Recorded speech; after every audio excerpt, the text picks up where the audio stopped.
सात संगत जी, प्यार से कहना धन निरंकार जी। सात संगत जी, मैं कौन हूं? परमात्मा हमसे अलग है, हम उसका अंश नहीं है। चलिए जानते हैं इस विचार के माध्यम से। सात संगत जी, आशा है प्रवान करें और ध्यान से सुने। सात संगत जी, मैं जो कहने जा रहा हूं उस पर जरा गौर फरमाइएगा और समझिएगा इस बात को। अगर जिनका भी ध्यान थोड़ा इधर उधर है तो यहां पर ध्यान दो। अगर आधा अधूरा समझोगे तो अधूरा ज्ञान और भी ज्यादा खतरनाक होता है। सात संगत जी, हम सब इस दुनिया में आए हैं, लेकिन एक प्रश्न हमेशा से मनुष्य को बेचैन कर रहा है और करता भी रहता है कि हम कौन हैं। क्या हम यह शरीर है? क्या यह मन है या फिर कुछ और है? अक्सर हमने सुना है सात संगत जी की आत्मा और परमात्मा अलग अलग है और आत्मा परमात्मा का अंश है। लेकिन सत्य को समझने के लिए हमें इस भ्रम से बाहर आना होगा। हम जब परमात्मा की बात करते हैं तो उसे पूर्ण मानते हैं, पूर्ण, अखंड, अविभाज्य, और जो चीज पूर्ण होती है उसका कोई अंश नहीं हो सकता। अगर कोई चीज विभाजित हो सकती है तो वह पूर्ण नहीं रह सकती। यह सृष्टि जो हमें दिखाई दे रही है यह प्रकृति है और प्रकृति की हर वस्तु सीमित है, लेकिन परमात्मा असीम है, अनंत है। वह कोई खंड नहीं, कोई टुकड़ा नहीं। श्रीमद् भागवत गीता महापुराण के दूसरे स्कंद के 9वें अध्याय का 35वां श्लोक में कहा गया है, यथा यथा महेते भूतानि भूतेस्व वचा सचे प्रतिष्ठान प्रतिष्ठानि तथा तेसु नतेस्वराम। इसका अर्थ है कि जैसे आकाश पर चीज में व्यापक है, आकाश हर चीज में व्यापक है लेकिन स्वयं कहीं विभाजित नहीं होता, वैसे ही परमात्मा हर चीज में मौजूद है लेकिन किसी के अंश रूप में नहीं बंटता। अब एक सवाल उठता है सात संगत जी कि अगर आत्मा और परमात्मा अलग नहीं है तो फिर यह मैं कौन है? जो यह कहता है कि मैं आत्मा हूं, असल में वह मैं ही ब्रह्म में है। यह मैं क्या है? यह मैं हमारा अहंकार है जो स्वयं को आत्मा मान बैठा है। लेकिन वास्तविकता में आत्मा और परमात्मा में कोई भेद नहीं। आत्मा कोई अलग सत्ता नहीं बल्कि परमात्मा की अनुभूति है। यह समझना जरूरी है कि जो कुछ भी परिवर्तनशील है वह सत्य नहीं हो सकता। शरीर बदलता है, मन बदलता है, भावनाएं भी बदलती है, विचार भी बदलते हैं, परंतु जो नहीं बदलता, जो अनंत है, वही सत्य है, वही परमात्मा है। और जब हम इस सत्य को अनुभव करते हैं तो हमारा अहंकार समाप्त हो जाता है, यह मैं विलीन हो जाता है और हम अपने वास्तविक स्वरूप को पहचान पाते हैं। मन और संस्कार अहंकार से है और जो अहंकार खत्म हो जाए तो मन और संस्कार स्वतः ही खत्म हो जाते हैं। अहंकार ही सबसे बड़ी बाधा है और जब यह मिटता है तो सत्य की अनुभूति स्वतः ही हो जाती है। इसे कबीर साहब ने बड़े सुंदर शब्दों में कहा है, जब मैं था तब हरि नाही, अब हरि है तो मैं नाही। सब्र अंधियारा मिट गया जब दीपक देखिया माही। अर्थात कि जब तक अहंकार था तब तक परमात्मा की अनुभूति नहीं हुई, लेकिन जब अहंकार समाप्त हो गया तो केवल परमात्मा ही शेष रह गया।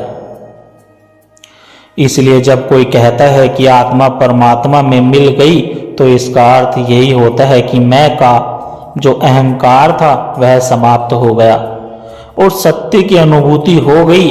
जब तक यह मैं बना रहेगा तब तक परमात्मा की अनुभूति नहीं हो सकती। लेकिन जैसे ही हम निरंकार के सत्ता को पहचान लेते हैं तो यह मैं स्वतः ही समाप्त हो जाता है। रामकृष्ण परमहंस ने यहाँ तक कह दिया कि जब तक आदमी कहता है कि मैं ब्रह्म ज्ञानी हूँ तब तक वह अज्ञान में है। जब मैं विलीन हो जाता है तभी सच्चा ज्ञान होता है। इसलिए सोचने की बात साथ संगत जी है, जब हम कहते फिरते हैं कि मैं ब्रह्मज्ञानी हूँ, मैं ब्रह्मज्ञानी हूँ, लेकिन कभी ध्यान नहीं दिया कि मैं ब्रह्मज्ञानी हूँ, यह कहना भी मेरे अहंकार को पोषण करता है। इस सत्य को केवल पढ़ने या सुनने से नहीं जाना जा सकता, इसे अनुभव करना होता है, इसे जीना होता है। जब हम निरंकार से सच्ची भक्ति करते हैं, जब हम अपने भीतर के अहंकार को छोड़ देते हैं, जब हम सेवा सुमरन और सत्संग को अपने जीवन का आधार बना लेते हैं, तब यह अनुभव स्वतः ही प्रकट हो जाता है।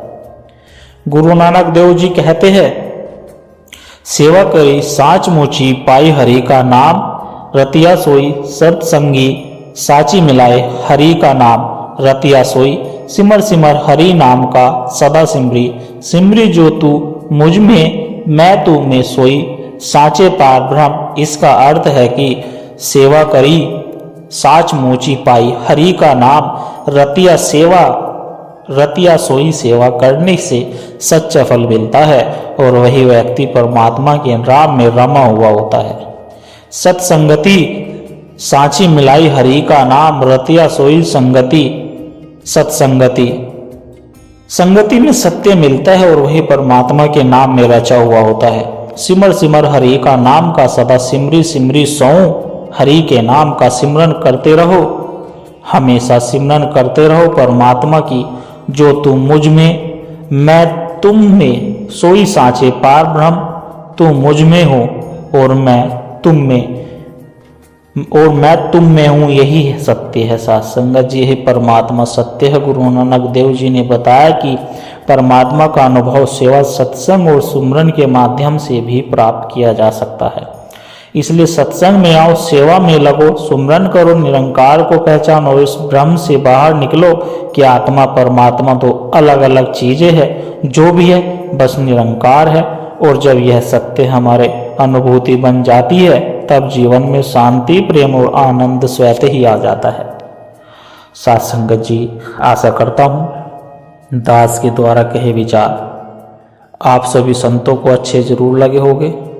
अगर अच्छे लगे हो तो वीडियो को लाइक करें, शेयर करें, कमेंट बॉक्स में धन निरंकार जी लिखकर अपने विचार साझा जरूर करें और दास के चैनल को भी सब्सक्राइब जरूर करें। और प्यारे संतों, एक छोटी सी अरदास और है। अगर इन विचारों ने आपके दिल को छुआ है, अगर आपको इन विचारों से आत्मिक शांति का एक कण भी महसूस हुआ है, तो इस ज्ञान के प्रसाद को केवल अपने तक सीमित ना रखें, इस प्रेम के पैगाम को आगे औरों तक भी पहुंचाए, क्योंकि एक दिए से ही दूसरा दिया जलता है। साथ संगत जी, जब हम इस सत्य की आवाज़ को और रूहों तक पहुंचाने का माध्यम बनते हैं, तो यह भी निरंकार की बहुत सुंदर ही सेवा होती है। और इस ज्ञान की धारा से सद्गुरु के इन विचारों से निरंतर जुड़े रहने के लिए आप हमारे इस सत्संग के डिजिटल परिवार का हिस्सा बन सकते हैं, ताकि जब भी कोई नया विचार साझा हो वह आप तक सहज ही पहुँच जाए और हमें एक दूसरे के विश्वास से बल मिलता रहे। सद्गुरु हम सब की यह छोटी छोटी सेवाएं स्वीकार करे। साथ संगत जी, और दास को यह आशीर्वाद दे कि दास हर रोज आप जी के चरणों में ऐसे ही सुंदर सुंदर प्रेरणादायक कहानी विचार लेकर आता रहे। साथ संगत जी, प्यार से कहना धन निरंकार जी।